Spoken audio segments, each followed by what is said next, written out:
I'd pick Sansa for this reason. Remember when Sansa was preparing the North for the long night?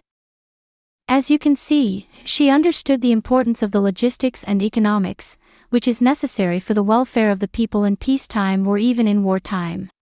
That's the type of ruler I would bend my knee happily to. Having a ruler like Sansa meant that the realm would be stable and I would have my share of bread with reasonable effort. Hello everyone, if you are new here, please don't forget to subscribe and click the notifications bell, so you don't miss any new updates on your favorite TV series. Jon Snow was indeed an honorable man and fantastic leader. He would easily make a good military commander like in the Night Watch. However, when it comes to ruling the realm, he needed to understand the economy. You can't solve every problem with honor, especially if the food runs out. As for Dany, forget it.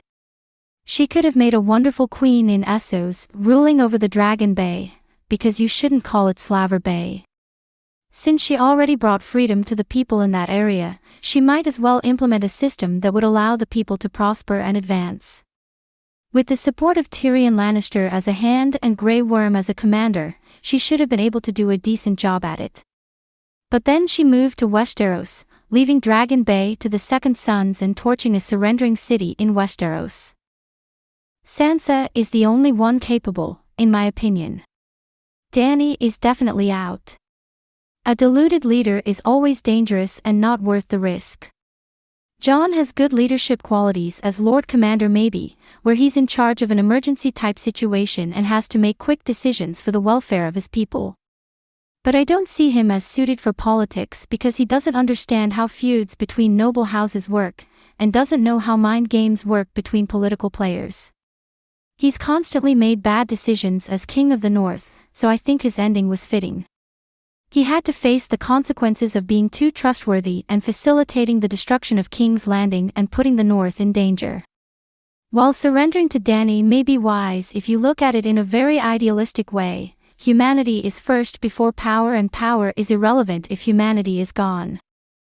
But humans are complex creatures, untrustworthy and selfish. He didn't really understand that surrendering to Dany was a terrible political move, proof that makes a weak king, by simply giving up power over his own people on a whim to an overpowered, dangerous, deluded foreigner. He endangered his own people by not using his head. On the other hand, Sansa wouldn't have done that. She would be more firm and use her negotiating power to ensure that the North gets the assurances it needs. She is better suited for the Iron Throne because she's less idealistic, more level-headed and arguably stronger. I admired her for keeping a wary distance from Dany. Had Jon listened to her advice of sticking together as a family and not trusting outsiders who they barely know, a lot of people would be alive. Essentially, Jon wasn't king, not because he didn't want it, but he wasn't worthy. Sansa is queen because that was always endgame for her, and that's why she was positioned in King's Landing throughout the show. You need the experience to be able to understand how politics work, and she had plenty as Cersei's listener and hostage. Thanks for watching, please don't forget to like this video and drop comments. And most importantly, don't forget to subscribe and hit the notification bell so you don't miss anything.